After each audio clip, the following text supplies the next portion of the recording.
Hello friends, welcome to my channel. 28th August 2019 முக்கியமான Hindu news analysis இன்னைக்கு நம்ம பார்க்கலாம்.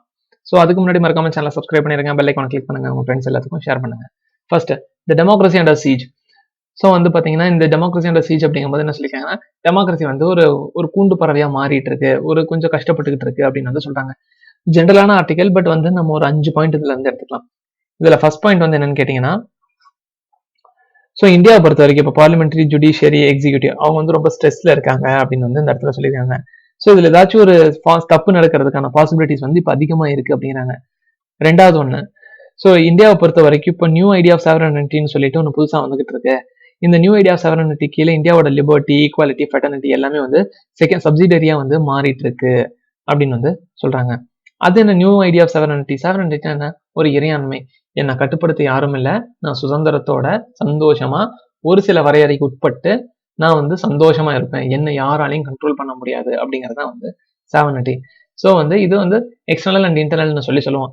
இன்டர்னலை பொறுத்த வரைக்கும் இது ரொம்ப மாறிக்கிட்டே இருக்கு அப்படிங்கிறாங்க. இந்தியாவில் இப்போ புதுசா அல்ட்ரா நேஷனலிசம்னு சொல்லி வந்துகிட்டு இருக்கு. அல்ட்ரா நேஷனலிசம்னா ஒரே ஒரு சமுதாயம் மட்டும் இருக்கும். அந்த சமுதாயம் இல்ல அந்த பீப்புள் அவங்கக்கிட்ட அவங்களோட இன்ட்ரெஸ்ட் தான் அந்த கண்ட்ரில ப்ரிடாமினண்டா இருக்கும். மற்ற பீப்புளோட இன்ட்ரெஸ்ட்லாம் இந்த ப்ரிடாமினண்டான கம்யூனிட்டிக்கு கீழே செகண்டரியா தான் இருக்கும். இந்தியால இது அப்படி வந்துகிட்டு இருக்கு, அல்ட்ரா நேஷனலிசம் வந்துட்டு இருக்கு அப்படிங்கிறாங்க.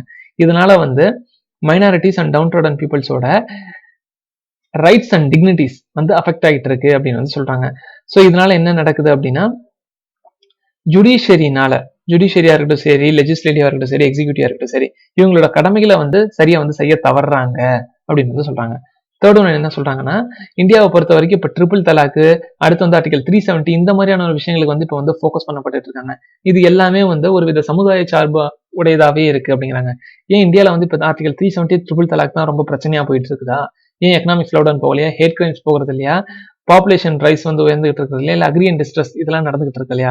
எடுத்தனே நீங்க 370 ட்ரிபிள் தலாக் போயிட்டீங்க. அதுக்கு முன்னாடி நீங்க முக்கியமா பார்க்க வேண்டியது ஹேட் கிரைம்ஸ் தானே. ஏன்னா அடிச்சு கொண்டுகிட்டு இருக்காங்க, எக்கனாமிக் ஸ்லோ டவுன் போயிட்டு இருக்கு. அது மட்டும் இல்லாம ஆட்டோமொபைல் இண்டஸ்ட்ரி வரலாறு காணாத அளவுக்கு ரொம்ப சரிஞ்சுட்டு போயிட்டு இருக்கு. ஸோ இந்த மாதிரியான பிரச்சனைகளை நீங்க கவனம் செலுத்தாம உங்களோட லெஜிஸ்லேட்டிவ் எஃபெக்டை நீங்க கொண்டு போய் ட்ரிபிள் தலாக்லயும் ஆர்டிகல் 370 போயிட்டு இருக்கிறீங்க. இது எந்த வகையில நியாயம் அப்படின்னு ஆத்தர் கேள்வி கேட்கிறாரு. அடுத்து நாலாவது ஒண்ணு என்ன அப்படின்னா, ஜுடிஷியரியோட வேலை என்ன? ஃபண்டமெண்டல் ரைட்ஸை காப்பாற்றணும். கேட்டா மட்டும் மாறு தட்டிக்கிறீங்க, நாங்க ஃபண்டமெண்டல் ரைட்ஸ் இருக்கு, நாங்க தான் கஸ்டோடியன் அப்படின்னு சொல்லிட்டு இருக்கீங்க. உங்க வேலையை நீங்க ஒழுங்கா பாத்துக்கிட்டு இருக்கீங்களா? ஜம்மு அண்ட் காஷ்மீர் மக்களுடைய ஃபண்டமெண்டல் ரைட்ஸ்ல நீங்க பாதுகாத்துக்கிட்டு இருக்கீங்களா? ஜுடிஷியரி உங்களோட முக்கியமான வேலை என்ன? ஜுடிஷியல் ரிவ்யூ, எக்ஸிக்யூட்டிவ் ஏதாவது சேட்டை பண்ணாங்கன்னா நீங்க உடனடியா அதை தட்டி கேட்கணும். அதுக்கு தான் உங்களுக்கு ஜுடிஷியல் ரிவ்யூன்னு சொல்லி ஒன்று கொடுத்து வச்சிருக்காங்க. நீங்க என்னடா எதுவுமே பேசாம இருக்கிறீங்க. ஆர்டிகல் 21 என்ன சொல்லிட்டு இருக்கு? Protection of life and personal liberty பேசிட்டு இருக்கு. ஆனா இப்ப ஜம்மு அண்ட் காஷ்மீர்ல என்ன நடந்துகிட்டு இருக்கு? எல்லாத்தையும் கொண்டு போய் டிடென்ஷன்ல வச்சுக்கிட்டு இருக்காங்க. ஃபார்மர் சீஃப் மினிஸ்டர்ஸ் எல்லாத்தையுமே டிடென் பண்ணி தனியா வச்சுட்டு இருக்காங்க, ஹவுஸ் அரெஸ்ட்ல வச்சுட்டு இருக்காங்க. மெஹபூபா முஃப்தியோட அவங்க டாக்டர் என்ன ஒரு லெட்டர் எழுதியிருக்காங்க, ஹோம் மினிஸ்டர், பிரசிடென்ட் இவங்க எல்லாத்துக்கும் ஒரு லெட்டர் எழுதியிருக்காங்க. என்ன லெட்டர் எழுதியிருக்காங்க? அதுல நாங்க என்னையே அரெஸ்ட் பண்ணி வச்சிருக்கீங்க, நான் என்ன கைதியா? நான் என்ன இந்த நாட்டுக்கு எதிராக வன்மை செய்ய போறேன்னா? நான் இந்த நாட்டுல லா அபைடிங், அதாவது சட்டத்துக்கு கட்டுப்பட்டு வாழக்கூடிய ஒரு பெண்மணி. அப்படி இருக்கும்போது என்ன இதுக்காக நீங்க வீட்டுக்காவல வச்சுட்டு இருக்கிறீங்க அப்படின்னு சொல்லி நல்லா கடுப்பாய் போய் எழுதியிருக்காங்க. ஆனா எந்த ரிப்ளையுமே வரல. பட் இந்த மாதிரி ஆர்டிகல் 21 அங்க சஃபர் ஆகிட்டு இருக்குது. எமர்ஜென்சி, இதுல இருந்து நம்ம என்ன தெரிஞ்சுக்கணும்? எமர்ஜென்சி பீரியட்ல கூட ஆர்டிகல் 21 சஸ்பெண்ட் பண்ணியிருக்க மாட்டாங்க. ஆனா நீங்க என்ன பண்றீங்க? ஆர்டிகல் 21 சஸ்பெண்டும் பண்ணாம ஜம்மு அண்ட் காஷ்மீர்ல ஆர்டிகல் 21 நீங்க வயலேட் பண்ணிட்டு இருக்கிறீங்க. இதெல்லாம் நீங்க ஜுடிஷியல் ரிவ்யூவை வச்சு நீங்க கேள்வி கேட்கணும். நீங்க எதுவுமே கேள்வி கேட்காம இருக்கிறீங்க. இதெல்லாம் தப்பு அப்படின்னு சொல்லிட்டு ஃபோர்த் ஆஸ்பெக்டா இதை சொல்றாங்க. லாஸ்ட் ஒன் என்ன சொல்றாங்க அப்படின்னா, ஜுடிஷியரியோட வேலை என்ன இருக்கு? ஏன் இப்போ சைலன்ஸா இருக்குது? ஸோ இதுல வேற ஏதோ ஒரு காரணம் இருக்குது.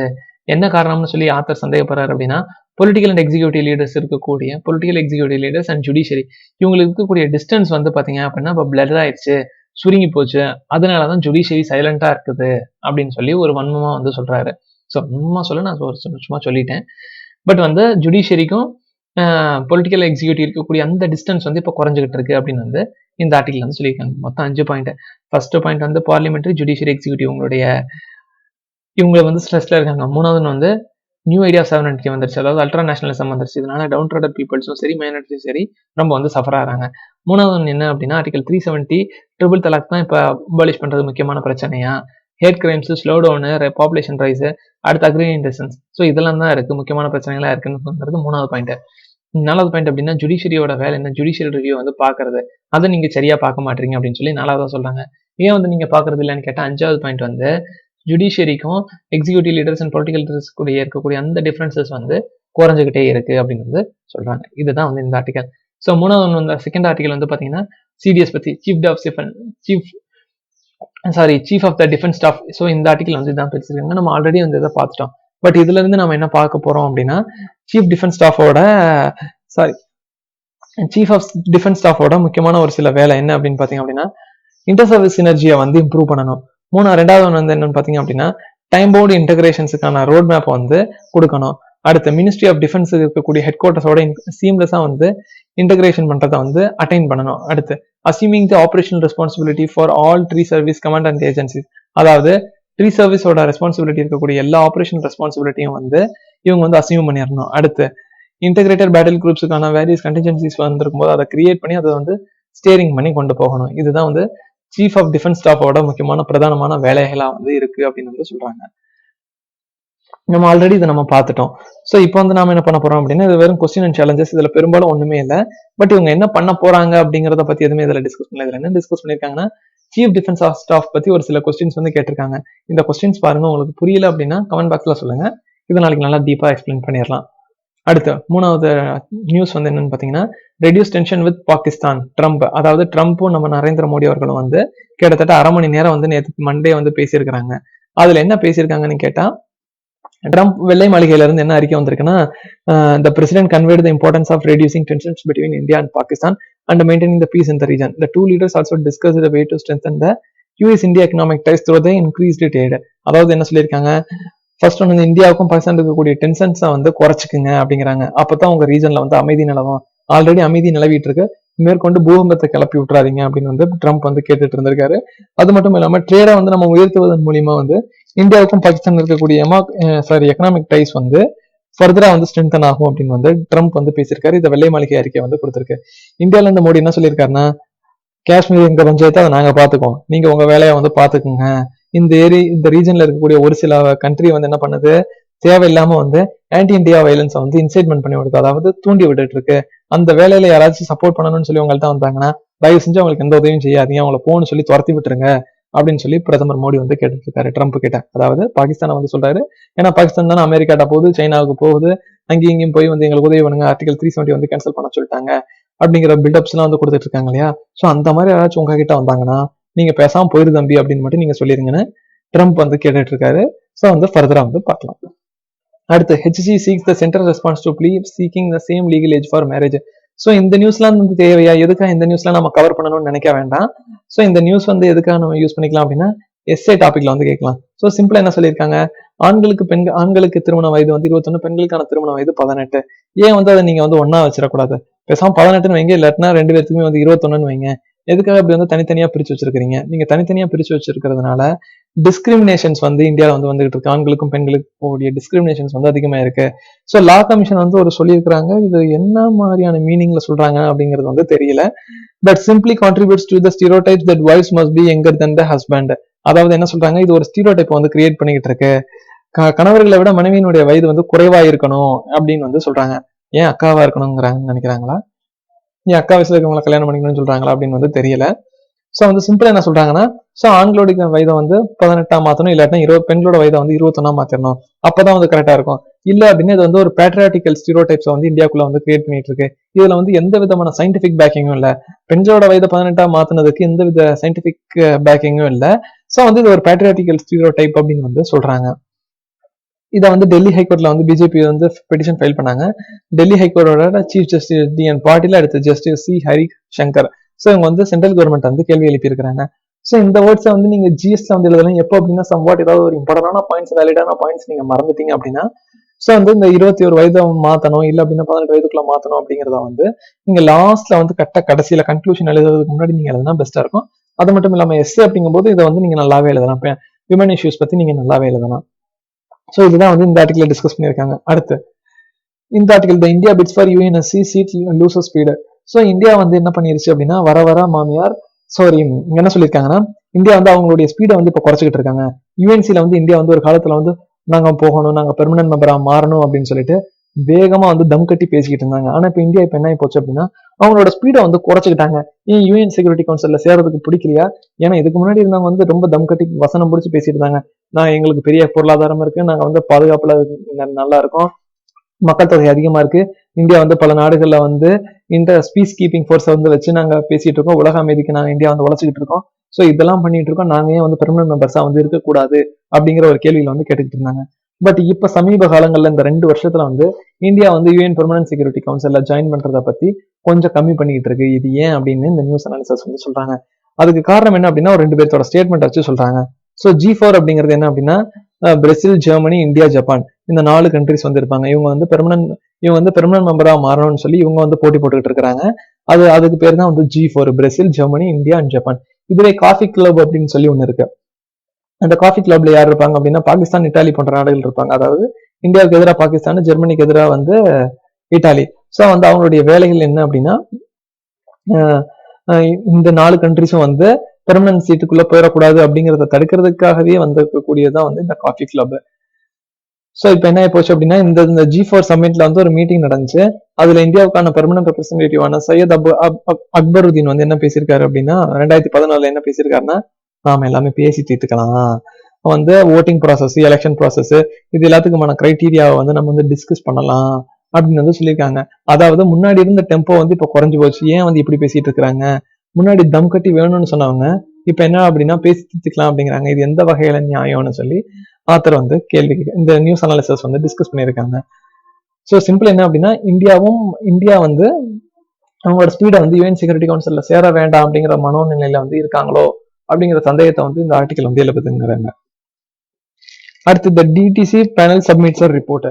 ஸோ இந்த ரிப்போர்ட் என்ன சொல்லியிருக்காங்க அப்படின்னா இன்கம் டேக்ஸ் ஆக்டை வந்து இருக்கக்கூடிய இன்கம் டேக்ஸ் ஆக்டை ரீப்ளேஸ் பண்றதுக்காக கவர்மெண்ட் வந்து ஒரு கமிட்டியை வந்து அப்பாயிண்ட் பண்ணியிருக்காங்க. அந்த கமிட்டி பேரு நியூ டைரக்ட் கோடு.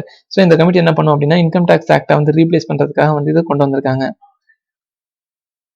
இவங்க வந்து இவங்களுடைய ரிப்போர்ட்டை வந்து சப்மிட் பண்ணியிருக்காங்க. இதை தயாரிச்சவர் யார் அப்படின்னா அகிலேஷ் ரஞ்சன். இது வந்து பாத்தீங்க அப்படின்னா the convener of the task force constituted by government to draft the new direct tax bill in New Delhi today. The Ministry of Finance tweeted on Monday. So Akhilesh Ranjan தான் வந்து இந்த டைரக்ட் டாக்ஸ் கோடை வந்து ரீப்ளேஸ் பண்றதுக்காக sir இந்த direct tax கோடை வந்து கொண்டு வந்திருக்காங்க. ஸோ இது வந்து இப்போ ப்ராசஸ்ல போயிட்டு இருக்கு. ஸோ இது வந்து எந்த அளவுக்கு மாறும் அப்படிங்கிறத வந்து நம்ம ஃபியூச்சர்ல வந்து பார்க்கலாம். So the energy like to be and இந்த மோடிஸ் அஜெண்டா G7. ஸோ G7ல வந்து பிரான்ஸ்ல நடக்க போகுது. அதுக்கு மீட்டிங் போறாரு. பிரான்ஸ் வந்து இந்தியா வந்து ஒரு ஸ்பெஷல் இன்வைட்டியா வந்து கூப்பிட்டுருக்காங்க. இதன் மூலியமா என்ன தெரியுது அப்படின்னா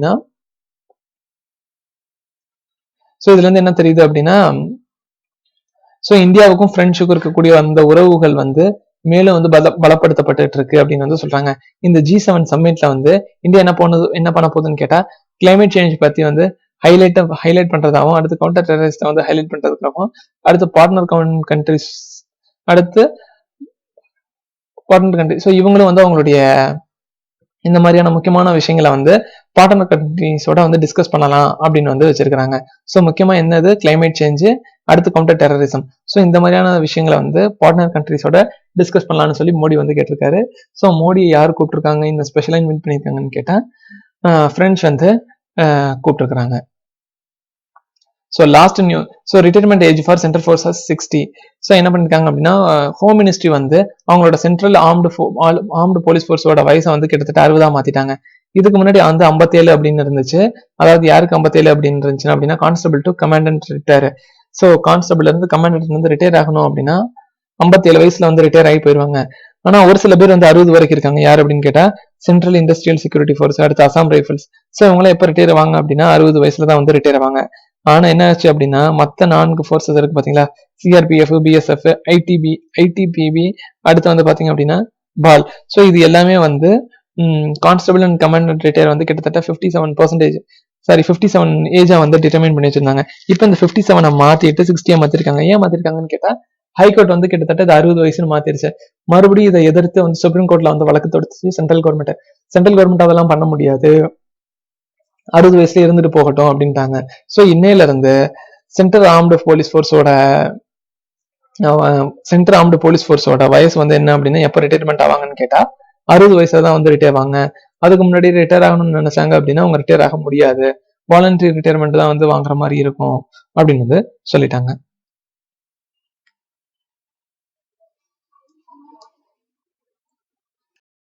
அடுத்து the investment in water infra will spur growth. அதாவது 73rd இண்டிபெண்டன்ஸ் ஸ்பீச் அப்போ வந்து பிரைம் மினிஸ்டர் வந்து ஒரு ஸ்டேட்மெண்ட் வந்து கொடுத்திருந்தாரு. இந்தியாவில் இருக்கக்கூடிய எல்லா ஹவுஸ் கோட்ஸ்லயும் வந்து பாத்தீங்க அப்படின்னா இனி வந்து நாங்க வாட்டர் கனெக்ஷன்ஸ் வந்து நாங்க கொடுத்துருவோம். இதுக்காக வந்து 3 லட்சம் கோடி வந்து செலவு பண்ண போறோம் அப்படின்னு வந்து சொல்லியிருக்காங்க. ஆனா 3 லட்சம் கோடி அப்படிங்கிறது 100 லட்சம் கோடியோட ஒரு ambitious 100 lakh crore ambitious investment பிளானோட ஒரு பார்ட் தான் வந்து இந்த 3 லட்சம் கோடி. இதனால என்ன பண்ண போறாங்க அப்படின்னா எல்லா வீட்டுக்கும் வந்து பைப் கனெக்ஷன்ஸ் வந்து கொடுக்க போறாங்க. ஸோ அப்படி பைப் கனெக்ஷன் கொடுக்கும்போது என்ன ஆகும்னு கேட்டா இதனால வந்து இந்த பைப் கனெக்ஷன்ஸ் இதெல்லாம் வந்து புதுசா வந்து இருக்கக்கூடிய ஒரு கம்பெனிஸ் எல்லாம் வந்து எமர்ஜ் ஆகும். மக்களுக்கு வந்து அதிகமா வந்து வேலை கிடைக்கும் அப்படின்னு வந்து சொல்லியிருக்கிறாங்க. ஸோ இதனால வந்து பாத்தீங்க அப்படின்னா பிரைவேட் செக்டர் தான் வந்து அதிகமா இன்வெஸ்ட் பண்ணும் அப்படிங்கிறாங்க. பட் இதுக்கான பணத்தை கவர்மெண்ட் வந்து எப்படி தரட்ட போகுது அப்படின்னு வந்து தெரியல அப்படின்னு வந்து கொஸ்டின் பண்ணிருக்காங்க. சிம்பிள் என்ன அப்படின்னு கேட்டா சோ புதுசா வந்து ஒரு இன்வெஸ்ட்மெண்ட் ப்ராஜெக்ட் வந்து கொண்டு வந்திருக்காங்க. இந்தியாவில இருக்கக்கூடிய 3 லட்சம் பேருக்கு தண்ணீர் வசதி வந்து கொண்டு வர போகலாம் அப்படின்னு வந்து பேசியிருக்காங்க. ஆனால் இந்த ப்ராஜெக்டுக்கான பணத்தை வந்து இந்த கவர்மெண்ட் வந்து எங்க இருந்து எடுத்துக்கும் அப்படிங்கறதா வந்து முதல் கேள்வியா வந்து இருக்கு. ஸோ இன்னைக்கு நியூஸ் இவ்வளவுதான் ஃப்ரெண்ட்ஸ். மறக்காம சேனலை சப்ஸ்கிரைப் பண்ணிருங்க, பெல் ஐக்கானை கிளிக் பண்ணுங்க, மறக்காம உங்க ஃப்ரெண்ட்ஸ் எல்லாத்துக்கும் ஷேர் பண்ணுங்க. சப்போஸ் இந்த இதுல ஏதாச்சும் ஒரு குறை நிறைகள் இருந்துச்சு அப்படின்னா தயவு செஞ்சு அதை கமெண்ட் பாக்ஸ்ல சொல்லுங்க, ரெக்டிஃபை பண்ணிக்கலாம். இன்னும் வந்து பெஸ்டா வந்து கொடுக்க வந்து ட்ரை பண்றேன். Thank you friends.